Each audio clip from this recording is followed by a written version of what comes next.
Hi friends, இன்றைக்கி சூப்பரான ஒரு முறுமுறுன்னு உள்ள ஒரு ப்ரோட்டீன் ரிச்சான ஒரு பச்சைப்பயிறு தோசை செஞ்சுருக்கோம்.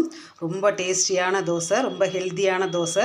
ரெகுலராக நம்ம எப்பொழுதும் இட்லி தோசையே சாப்பிட்டுக்கிட்டு இருக்கப்போ வாரத்தில் இந்த மாதிரி 1-2 தடவை பச்சைப்பயிறுலாம் நம்ம தோசை எடுத்து சாப்பிட்டுக்கிட்டோம் அப்படின்னா நம்மளுக்கு ரொம்ப உடம்புக்கும் நல்லது. ஏன்னா இதில் சத்துக்கள் நிறைய இருக்குது. வெயிட் லாஸ் பண்ணணும்னு நினைக்கிறவங்க நிறைய இதை எடுத்துக்கோங்க. நல்ல வெயிட் லாஸுக்கு ஹெல்ப் பண்ணும்.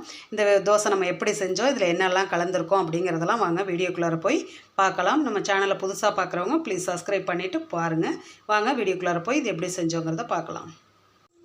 ஹாய் ஃப்ரெண்ட்ஸ், இன்றைக்கி நம்ம என்ன செய்ய போகிறோம்னு பார்த்தீங்கன்னா பச்சைப்பயிரில் சூப்பரான ஒரு தோசை தான் செய்ய போகிறோம். நார்மலாக நம்ம எப்பொழுதும் இட்லி தோசை இந்த மாதிரியே ரெகுலராக சாப்பிடாம இந்த மாதிரி வாரத்தில் 1 தடவை 2 தடவை சாப்பிட்றப்ப உடம்புக்கு ரொம்ப நல்லது. ஏன்னா இந்த பச்சைப்பயிரில் பார்த்தீங்கன்னா ப்ரோட்டீன் கண்டென்ட் ரொம்ப அதிகமாக இருக்குது. அதனால் நம்ம ப்ரோட்டீன் மற்ற இதில் எல்லாம் ப்ரோட்டீன் எடுத்துக்க முடியல அப்படிங்கிறப்ப இதை நீங்கள் டெய்லி ஊற வச்சு சுண்டலாவோ டெய்லியே நீங்கள் சாப்பிட்லாம். டெய்லி சுண்டலாவோ இல்லை இதை கடைஞ்சி சாப்பிட்றது இல்லை தோசை சாப்பிட்றது, இந்த மாதிரி ஏதாவது ஒன்று வாரத்தில் 2-3 தடவை எடுத்துக்கிட்டிங்க அப்படின்னா ரொம்ப உடம்புக்கு நல்லது. நார்ச்சத்து அதிகமாக இருக்குது. அடுத்து மெயினாக பார்த்தீங்கன்னா முடிக்கு ரொம்ப இது ஹெல்ப் பண்ணும். இது நார்மலாக நீங்கள் இந்த பச்சைப்பயிரை ஊற வச்சு அரைச்சி முடிக்கு ஹேர் பேக்லாம் போட்டு செஞ்சிங்கன்னா முடி நல்லா நீங்கள் சாஃப்டாகவும் இருக்கும், சில்கியாகவும் இருக்கும், சூப்பராக இருக்கும். அடுத்தது அயன் கண்டென்ட் அதிகமாக இருக்குது. மெயினாக என்னென்னு பார்த்தீங்கன்னா வெயிட் லாஸ் பண்ணணும்னு நினைக்கிறவங்க இந்த மாதிரி தோசை சாப்பிட்டு இல்லை தோசையோ இல்லை சுண்டலாவோ இல்லை இதுலேயே சப்பாத்தி இந்த மாதிரியெல்லாம் நீங்கள் செஞ்சு சாப்பிட்றப்ப வெயிட் லாஸ் ரொம்ப உங்களுக்கு நல்ல ரிசல்ட்டை கொடுக்கும். டயட் இருக்கணும்னு நினைக்கிறவங்க இதை ஃபுல்லாக எடுத்துக்கிட்டிங்க அப்படின்னா நல்லா இது பண்ணலாம். கால்சியம் அதிகமாக இருக்குது. ஏன்னா இதை நம்ம தோசையாவோ இல்லை சுண்டலாவோ இல்லை சும்மா வேக வச்சோ பச்சையாக நீங்கள் சாப்பிட்டிங்கனாலே நல்லாயிருக்கும். சாப்பிட்றப்ப என்ன ஆகும்னா வயிறு நல்லா ஃபில்லிங்காக இருக்கும். அப்படி இருக்கிறப்ப நம்மளுக்கு சீக்கிரம் பசி எடுக்காது. அதனாலேயே நம்மளுக்கு அந்த வெயிட் லாஸ் எல்லாம் நல்லா நம்மளுக்கு பெனிஃபிட் தரும்.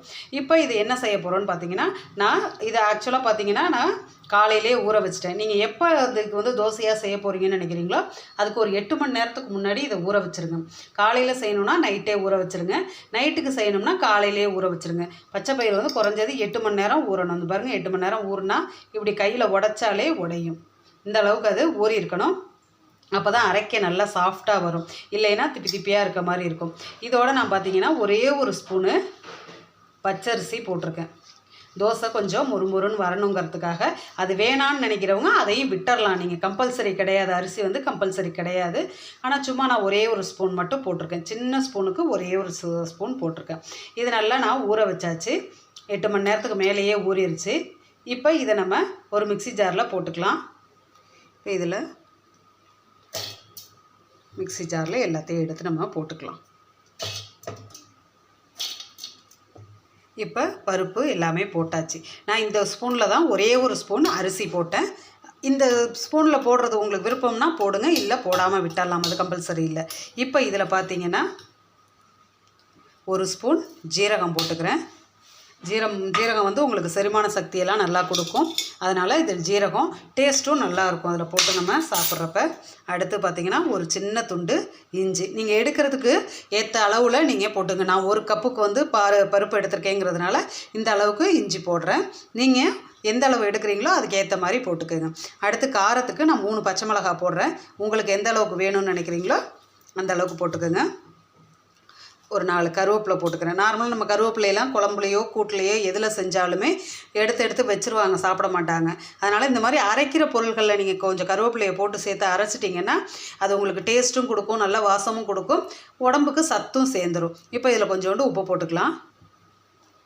கொஞ்சமாக போட்டு அரைச்சிட்டு அப்புறம் தேவைன்னா பார்த்துட்டு போட்டுக்கோங்க. இதில் இப்போ கொஞ்சமாக தண்ணி ஊற்றி அரைச்சிக்கலாம். நம்ம கொஞ்சமாக தண்ணி ஊற்றி நல்லா எந்த அளவுக்கு நைஸாக அரைக்க முடியுமோ அரைச்சி எடுத்துக்கலாம். பாருங்கள் நல்லா நைஸாக சூப்பராக அரைச்சாச்சு. இப்போ இதை ஒரு பாத்திரத்துக்கு மாற்றிடலாம். மிக்ஸி ஜாரையும் தண்ணி ஊற்றி கழுவி வச்சுக்கலாம். தோசை பதத்துக்கு கழுவி எடுத்து வச்சுக்கலாம். பாருங்கள் கலந்து மிக்ஸி ஜாரையும் தண்ணி கழுவி ஊற்றியாச்சு. நம்ம தோசை ஊற்றுறதுக்கு எந்த பதத்துக்கு தேவைன்னு நினைக்கிறோமோ அந்த பதத்துக்கு கலந்து எடுத்து வச்சுட்டு இது உடனே நீங்கள் ஊற்றலாம், நல்லா வரும் தோசை. இல்லை நீங்கள் கொஞ்சம் நேரம் வச்சு ஊற்றணும் அப்படின்னு நினச்சிங்கன்னா வேறு எதுவுமே நீங்கள் போட வேண்டியதில்லை. சோடா உப்பு இந்த மாதிரி எதுவுமே போட்டுறாதீங்க. அப்படியே நீங்கள் தோசை ஊற்றுனீங்கனாலே சூப்பராக வரும். இப்போ நல்லா கலந்து தோசை பதத்துக்கு கொண்டு வந்தாச்சு பாருங்கள். நைஸாக மட்டும் அரைச்சிக்கோங்க, இல்லைன்னா தோசை திப்பி திப்பியாக இருக்க மாதிரி இருக்கும். இப்போ நம்ம தோசை ஊற்ற வேண்டியதான். கல் வச்சாச்சு, நல்லா சூடாயிருச்சு. நம்ம நார்மலாக தோசை ஊற்றுற மாதிரி ஊற்றிட வேண்டியதான்.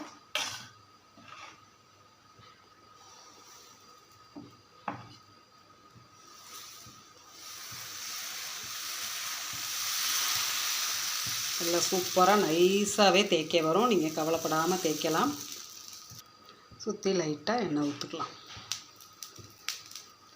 பாருங்கள், அடிப்பக்கம் வெந்துருச்சு. எப்படி ஒட்டாமல் வருதுன்னு பாருங்கள். அப்படியே எடுத்து விரட்டி போட்டாலாம். சூப்பராக வரும்.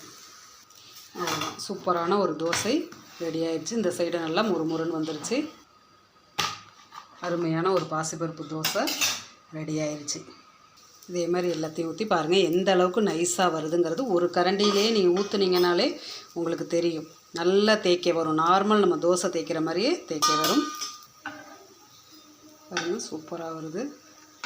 நல்லா ரோஸ்ட்டாக சூப்பராக வருது. சூப்பரான ஒரு தோசை ரெடி ஆகிட்டு. நல்லா முறுமுறுன்னும். உங்களுக்கு எந்த மாதிரி பெரட்டி சாஃப்டாக ஊற்றணுன்னாலும் ஊற்றலாம், முறுமுறுன்னு ஊற்றுறதுனாலும் ஊற்றலாம். சூப்பரான ஒரு தோசை ரெடி ஆகிட்டு. ப்ரோட்டீன் ரிச்சோட வெயிட் லாஸ் பண்ணுறவங்க சாப்பிட்ற மாதிரியான தோசை. இந்த வீடியோ உங்களுக்கு பிடிச்சிருந்துச்சுன்னா லைக் பண்ணுங்கள், ஷேர் பண்ணுங்கள், கமெண்ட் பண்ணுங்கள், சப்ஸ்கிரைப் பண்ணுங்கள். பக்கத்தில் இருக்க ஆளுங்கிற பட்டனையும் தொடுங்க. அப்போ தான் நான் போடுற வீடியோ உங்களுக்கு நோட்டிஃபிகேஷனில் வரும். நீங்களும் விருப்பப்படுறத பார்க்கலாம். தேங்க்யூ.